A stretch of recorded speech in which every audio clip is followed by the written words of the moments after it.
Pumikit kayo sandali. Naiisip niyo ba ang tunog ng mga agong na umaalingaw sa kabundukan ng Bukidnon?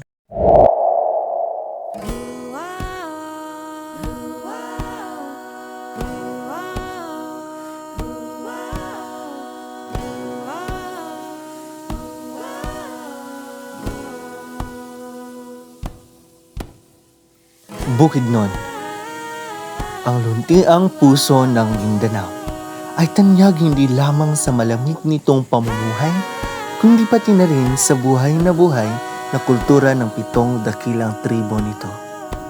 Ngunit sa makulay na kasaysayang ito, may isang natatanging pangkat mula sa silangan na tiyak na mabibihag ang inyong atensyon. Sila ay mga taong hinubog ng agos ng kalikasan. Sa bawat kislap ng kanilang masalimuot na abuloryo at kasuotan, dala nila ang matatag na tikas ng mga sinaunang mandirigma at ang sining ng mga tunay na maharlika. Mga kaibigan, ihanda ang inyong mga mata at pandinig at ating saksihan ang nakakamanghang kwento ng mga naghahari sa ilog at kabundukan, tribong Umayamnon. Ang tribong Umayamnon ay isa sa 7 katutubong pangkat ng Bukidnon na matatagpuan sa Mindanao, partikular na pinanggagalingan ng Pulangi River at Umayam River. Sila ay kilala bilang eksperto ng kagubatan, maprinsipyo at may malalim na koneksyon sa kalikasan, mamaasa sa pagsasaka, pangangaso at pangingista para mabuhay. Ito ang Umayamnon Tribes. Pinagmulan at tirahan, ang mga Umayamnon ay may tuturing ng mga katutubo sa reyon bago pa man dumating ang mga Kastila. Sila ay kabilang sa mas malawak ng grupo ng mga manubo. Kasaysayan sa Bukidnon. Bago pa ang pananakop ng mga Espanyol, ang mga tribo tulad ng Umayamnon ay nanirahan na sa mga bulumbuduking lugar ng Bukidnon. Noong panahon ng kolonyalismo, ang mga tribong ito ay tinatawag na Monteses o Bukidnon o tinatawag na taong bukid dahil sa pagtulak sa kanila ng mga dayo patungo sa bundok. Magandang araw sa inyong lahat. Ako nga pala si Russell Faith Liaton at ngayon ay tatalakayin natin ang tungkol sa kasuotan ng mga taga-Umayamnon at aalamin natin kung ano nga ba ang ibig sabihin ng mga kulay sa kanilang kasuotan. Ang tradisyonal na kasuotan ng mga Umayamnon ay gawa sa hinabing tela mula sa abaka na pinalamutian ng makukulay na borda. Ito ang isang halimbawa ng kasuotan ng mga Umayamnon.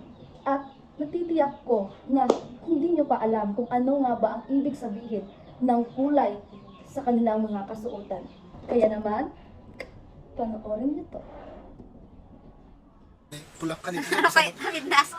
Ako na dahil blue nga among dinas. Nalimot ang gagawin.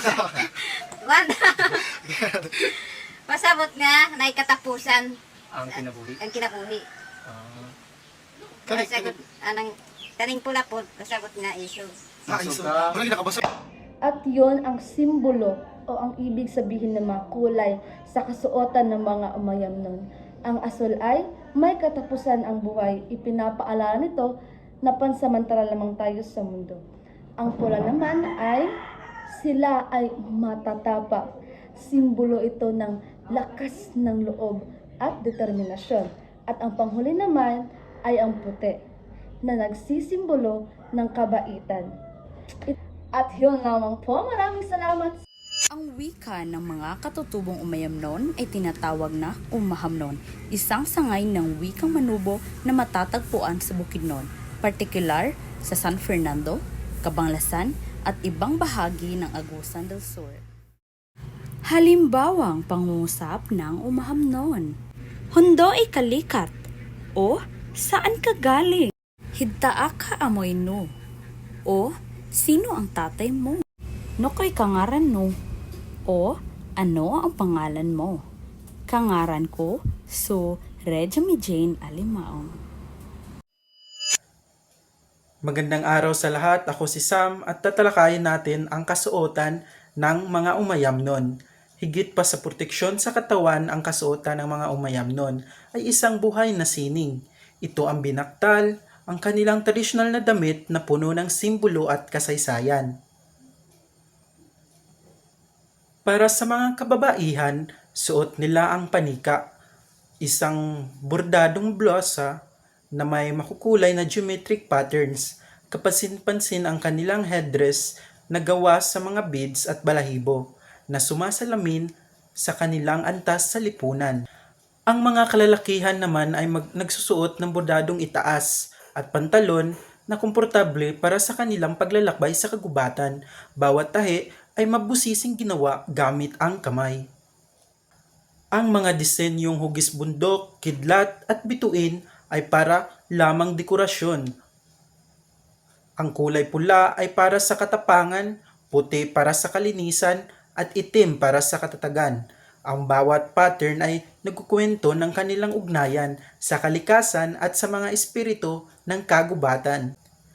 Ang kasuotan ng umayamnon ay ang kanilang pagkakakilanlan, isang makulay na pagpupugay sa kanilang mga ninuno na patuloy na nagniningning hanggang sa kasalukuyan. Magandang araw sa inyo lahat. Ngayon ay tatalakayin natin ang kultura ng mga umayamnon sa Bukidnon. Ayon sa larawang ito, makikita ang tradisyonal na kasuotan ng mga umayamnon. Ipinapakita nito ang kanilang makulay na kultura at pagpapahalaga sa kanilang pagkakakilanlan bilang isang katutubong grupo sa Bukidnon. Sa larawan naman na ito, makikita na malapit sa kalikasan ang pamumuhay ng mga umayamnon. Ang kanilang pangunahing pahanap buhay ay pagsasaka at paggamit ng likas na yaman upang matugunan ang kanilang pag-araw-araw na pangangailangan. Dito naman, mahalagang bahagi ng kultura ng umayamnon ang musika, sayaw at ritual. Ginagamit nila ito sa mga pagdiriwang bilang simbolo ng pagkakaisa at pagpapasalamat. Ayon naman sa larawan na ito, makikita rin ang kanilang kakayahan sa paggawa ng mga bead accessories at iba pang tradisyonal na sining. Mapapansin din ang makulay na bead necklace o kwintas na yari sa maliit na beads. Ang mga palamuting ito ay nagpapakita ng kanilang pagkamalikain at tradisyon sa paggawa ng mga aksesorya. Ang sistemang pangkabuhayan. Pangunahing hanap buhay nila ang pagsasaka, pangangaso at pangangalap ng pagkain mula sa kagubatan. Umaasa sila sa likas na yaman kaya pinapahalagahan nila ang pangangalaga sa kalikasan. Mga ritual at seremonya. May mga ritual sila bago magtanim, mag-ani o magsagawa ng mahahalagang gawain. Karaniwang pinamumunuan ito ng isang espiritual na leader o balyan o bayilan na nagsisilbing tagapamagitan sa tao at espiritu. Sistemang pamumuno. Pinamumunuan ang komunidad ng isang dato na siyang gumagawa ng desisyon para sa kapakanan ng tribo. Siya rin ang tagapag-ayos ng sigalot at tagapangalaga ng kapayapaan.